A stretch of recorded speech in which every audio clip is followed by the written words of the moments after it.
Hey everybody, this is Petey from the Spinner Rack, and I'd like to welcome you to the new DC. There's no stopping DC now, where legends live and where action is, right? And more pages. That's one of the other statements from the new DC. And I say that to say, do I have any of these comic books with the taglines where action is? What else? That's another where action is.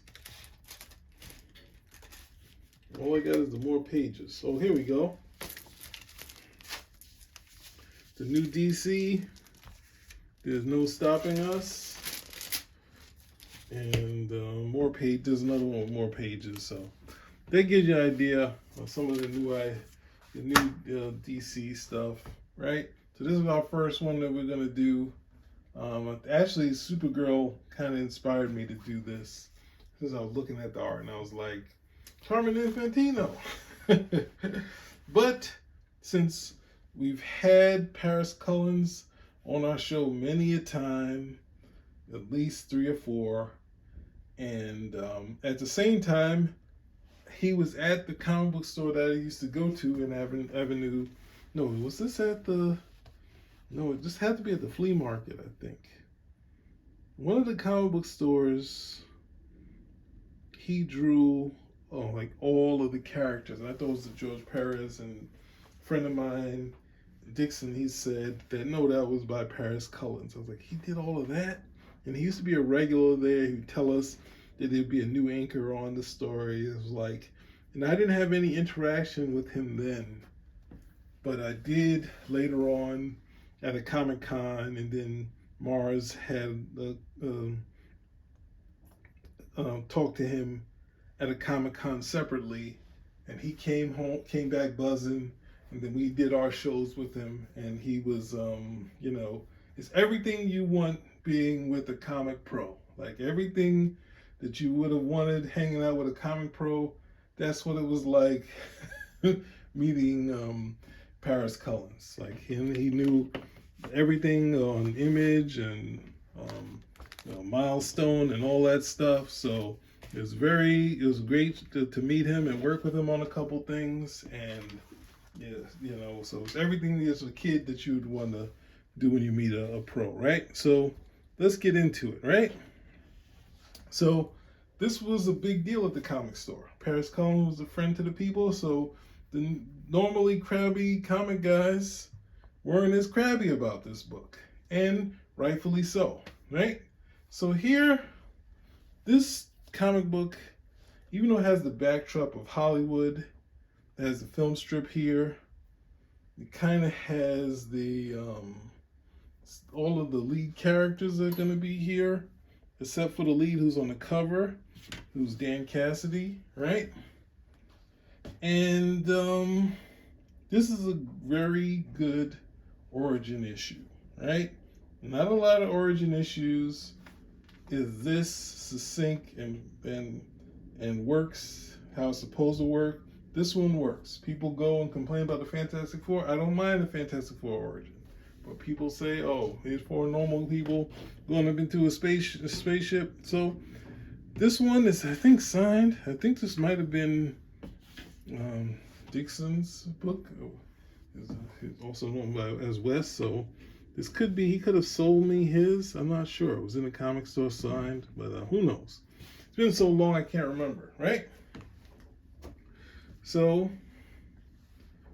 we see now. Oh yeah, my last thing was the Blue Devil. When I first saw it, I felt like it was kind of like Marvel's, DC's new Spider-Man, but this is more like DC's Ghost Rider, we had Johnny Blaze, who turns into the Ghost Rider.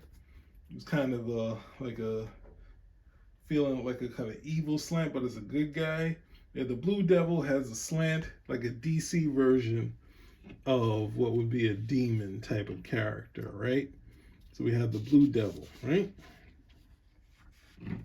So we go into similarly this Aztec sort of area, right? this ancient area, and they go in there, and we see this creature, and they kind of catch him. They caught the blue devil in this thing and say something, this net is unbreakable, and he breaks out, right? And he says some wild language, right? So we have the creators. And hopefully I pronounced these guys' names right. Gary Kohn, then Mishkin, Paris Cullins, and Pablo Marcos, right? Now, when I saw this, I thought this art was good. It was the artist I hadn't seen before.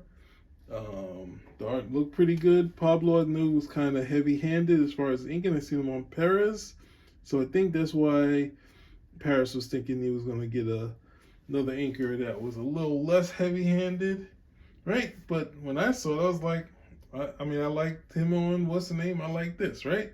So we get introduced to the Blue Devil, right? And then we get introduced to some of his people, right? So in actuality, he's not a Blue Devil. He has this suit that has, Dan Cassidy has a suit that has and we have this little kid, his name is Gopher, right?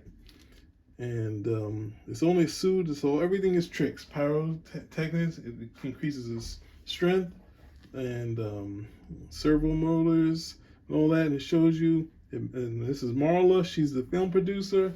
She's always about the money. So it has like a Fall Guy type of thing, but this is more in a sense of, he's an actor, she's a film producer, right?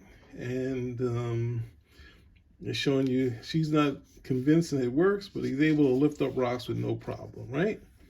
So they're buying into it. And then at the same time,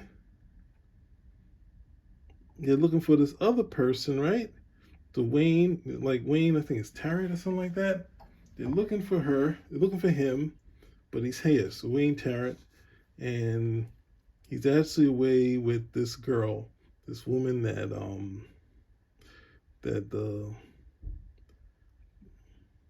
Sharon is looking for. He's with, and they don't even have the characters here, but they're already selling you on the story, right?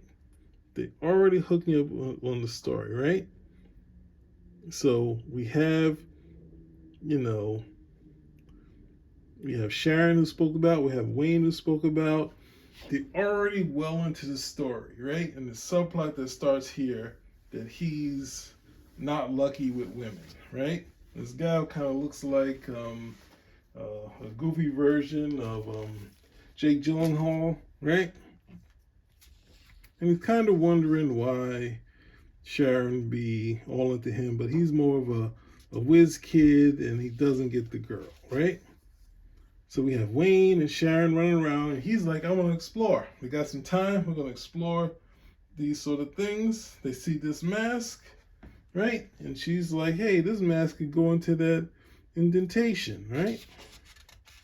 And here, this is a book I don't have, The Saga of the Swamp Thing, and the new DC, No Stopping Us Now. This is going to be with award-winning writer Alan Moore, Steve Bissett, and John Totleben.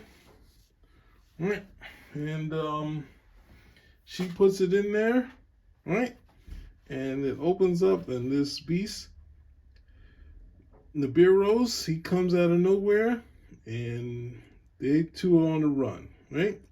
So we see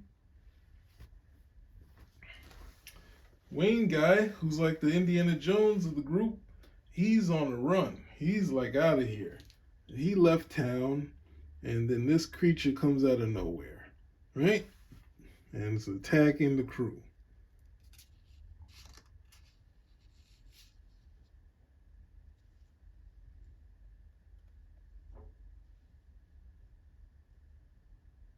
And we also, I didn't say the filmmaker Norm, he's also a big part of the story, right?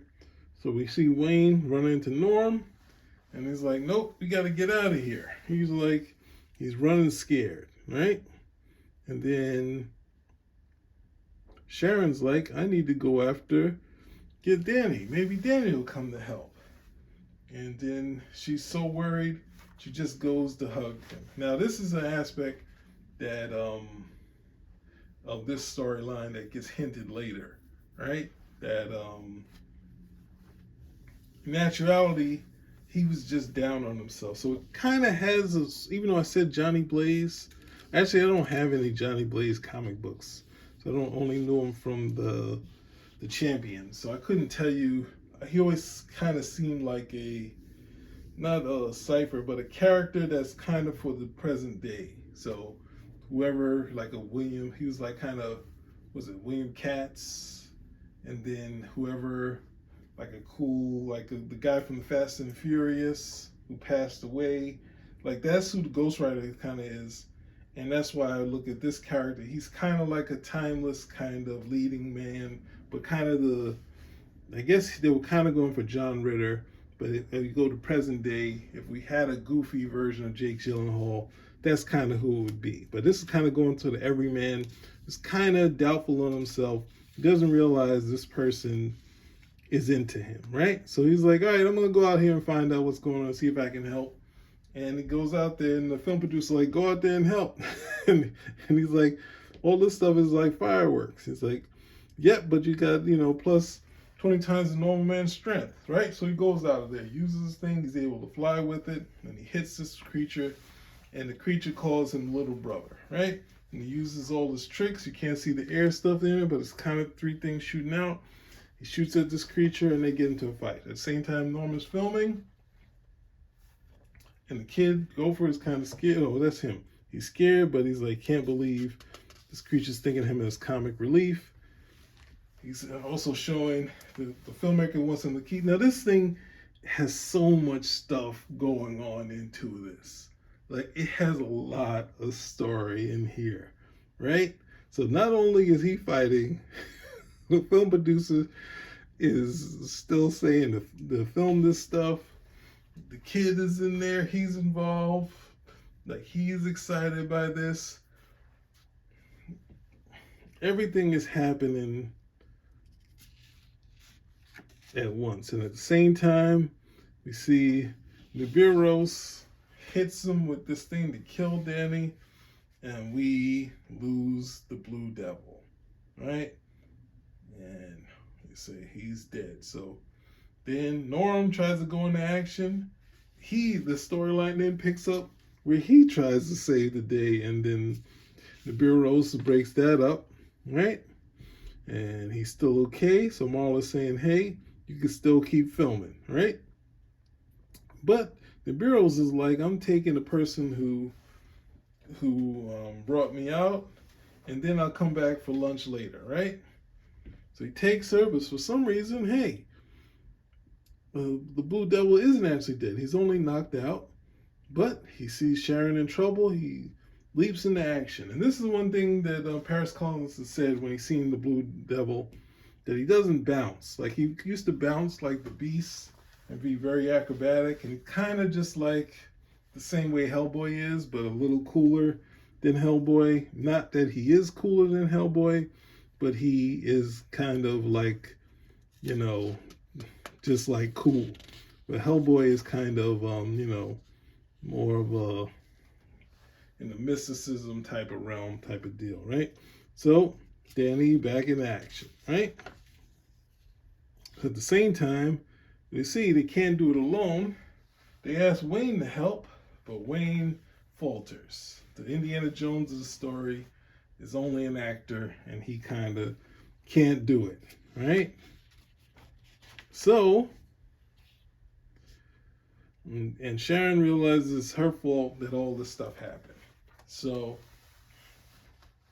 Wayne gets a burst of belief in himself, and he's like, I can figure out something to do, right?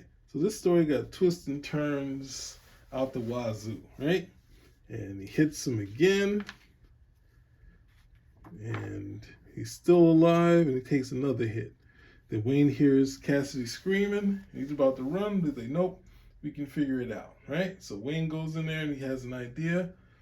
He used the lasso before in other movies. He uses this cable to lasso the Bureaus, and him and a bunch of other people lift up the creature altogether, but at the same time, he wants them to pay, but it gives Danny the chance to take action. He gives a nice hit, and then he uses the back of his blaster as a weapon, which I thought was pretty cool. And they're like, the Blue Devil has an idea. Hey, maybe we can get him to go back through where he came from, right? And here's a nice shot of the Blue Devil inked again. Oh, that's the other tagline. We've made comics fun again. The new DC, there's no stopping us now. So we're going to keep that thread going, right? So he then gets on Nibiru's back, and he uses his blaster to torpedo himself into the portal, right? But at the same time, there's a split second. They grab the Blue Devil's legs, and they're trying to keep him, and they don't want Dan to be trapped forever, and they pull him out, right? He saved the day. Everyone's happy. They got it on film. They got an idea for the screenplay. And then Sharon and Dan have to figure things out. She's kind of always been into him. And we see that the Blue Devil is sweating, right? But it's supposed to be a mask. So he's watching stuff on TV, and he realizes he's stuck in the mask. He can't get the devil suit off, right? And that was our first issue. So, I mean, I wish I should go through the Shockwave and the Metello storyline, because those ones are fun too, where they have an even special version of kryptonite to kill for some reason, where they decide they're going to use that to stop the Phantom Zone guys. But I'm going to use this issue. And I think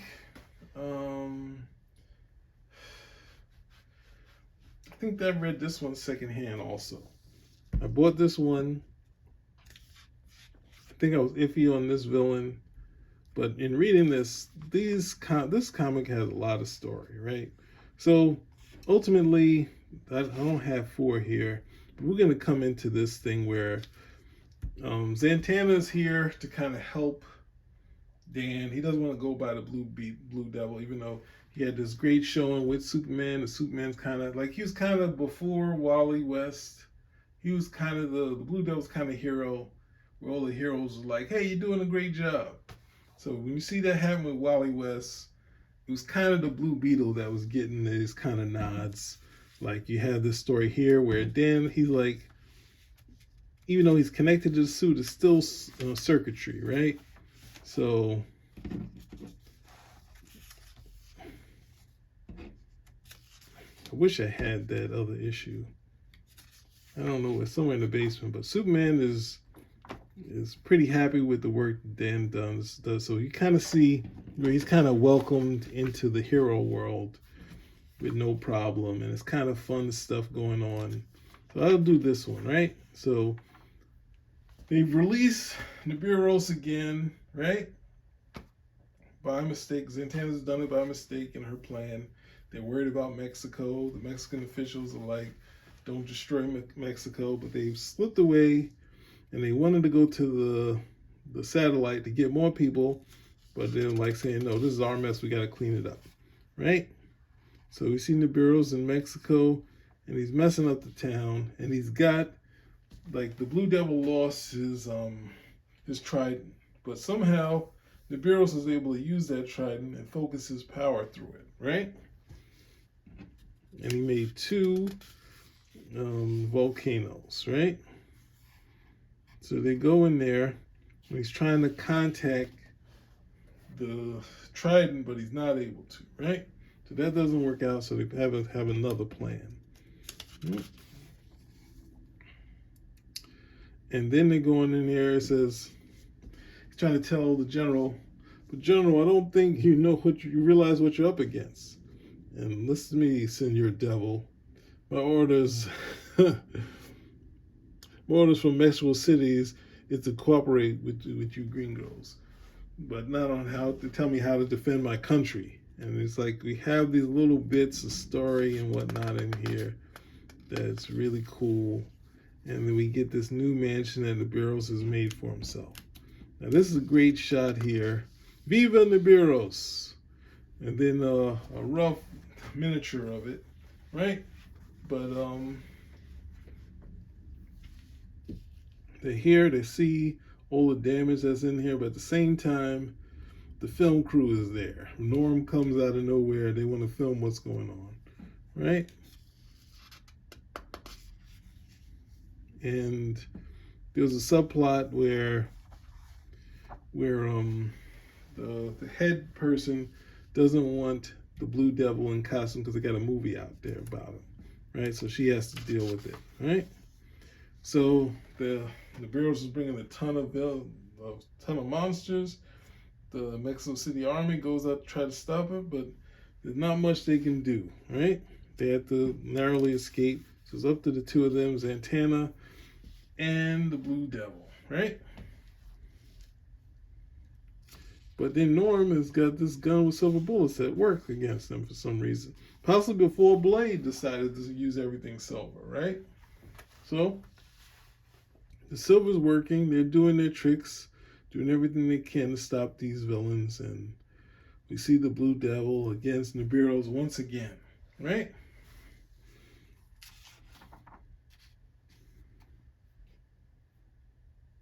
And he's even tougher this time, right? And we see a connection to what's the name? What's the thing? Crisis, right? They have a crisis mode. Everyone, like the way Marvel had what's that thing? Had the Justice to Serve. DC had Crisis. Everyone have a crisis. So even Harbinger, she finds the Blue Devil cute. So a thing that happens is that the Blue Devil's a lady killer. So ultimately, I think the Blue Devil is a viable character. I wish we'd had an artist that could really get this type of energy out of the character, and at the same time, the trident gets broken free, and it goes back to the Blue Devil, and we have a moment where we see the Blue Devil having his devil moment, where it's mine, and now he's sending these monsters back, and then he's able to use the trident to send everyone back, right? And they save Mexico City, right? And we can see people are actually happy for him. Zatanna is pretty positive. And then this is the reason why I brought it in. I was like, what is Zatanna doing? And Zatanna says she's gonna be great. He's gonna be great as a hero, and he's like, I don't want to be a hero. And then, oh hush, and she kisses him, and she shows up later and pushes up pretty hard later too. So it's a fun aspect to the series. It was DC, as it said, we're making comics fun again, and they were true to their word. And I think after issue 7 or 6, Paris Cullins is gone. So it was a kind of shock to see Zatanna put the moves on the Blue Devil, but this is kind of what his character is. So he's kind of an everyman, a Jack Tripper type of character who becomes the Blue Devil and it becomes this chick magnet. So in looking at the rest of the series, even though Paris Cullins only does maybe total of 8 issues, but he does most of the covers, it's still a fun series. It's still, the writing is pretty top notch. They have a lot of story in here. I mean, every comic book is kind of a 20-minute thing, even though I've done these overviews in 15 minutes type of thing. There's a lot of story in here. So there's a lot of subplots, side plots. It's kind of your really good writing, and there was some buzz around, at least in my neighborhood. I don't know if it took up anywhere else because it only lasted maybe 30 to 40 issues. But at the same time, it's DC trying some things with a great artist, And then that artist would go on to do the Blue Beetle and the New Gods. And then I think he moved over to the Hyperverse. And he did one issue of Magnus Robot Fighter from my memory. But Gary Kohn and then Mishkin, I think they've gone on to do, they say, I think Wonder Woman and some other stuff. And they talked about doing more stuff with Paris Cullins in the present day. So anyway, that's about it. This is your first installment of the new DC. I might try to catch up on my Legion next, but we'll see what's next. Spin Rack out.